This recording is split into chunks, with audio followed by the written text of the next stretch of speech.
Hi friends, ನಿಮ್ಗೆ ಏನಾದರೂ feel ಆಗ್ತಿದೆಯಾ ನನ್ನ ಮಾರ್ಕ್ಸ್ ಕಡಿಮೆ ಆಗ್ತಿದೆ ಅಂತೇಳಿ?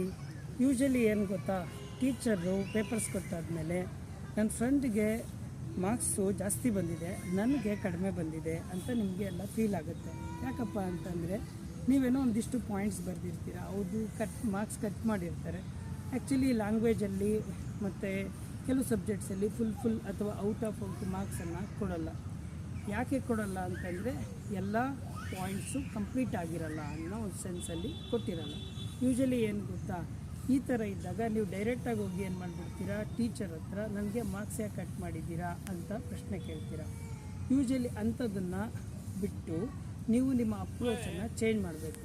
ಏನು ಗೊತ್ತಾ, ಇನ್ಸ್ಟೆಡ್ ಆಫ್ ಮಾರ್ಕ್ಸ್ ಯಾಕೆ ಕಟ್ಟಾಯಿತು ಅನ್ನೋದ್ರ ಬದಲಾಗಿ ನಾನು ಉತ್ತರ ಹೇಗೆ ಬರಿಬೋದಾಗಿತ್ತು ಅಂತ ಕೇಳಿ, ಆವಾಗ ನಿಮಗೆ ಟೀಚರು ಇನ್ನೂ ಹತ್ರ ಆಗ್ತಾರೆ, ನಿಮಗೆ ಬೇಕಾದದ್ದನ್ನೆಲ್ಲ ಹೇಳ್ಕೊಡ್ತಾರೆ. ಆ ಮೂಲಕ ನಿಮ್ಮ ಆನ್ಸರು ಕೂಡ ಬೆಟರ್ ಆಗುತ್ತೆ, ಅದರ ಜೊತೆಗೆ ನೀವು ಕೂಡ ಬೆಟರ್ ಆಗ್ತೀರ. Thank you.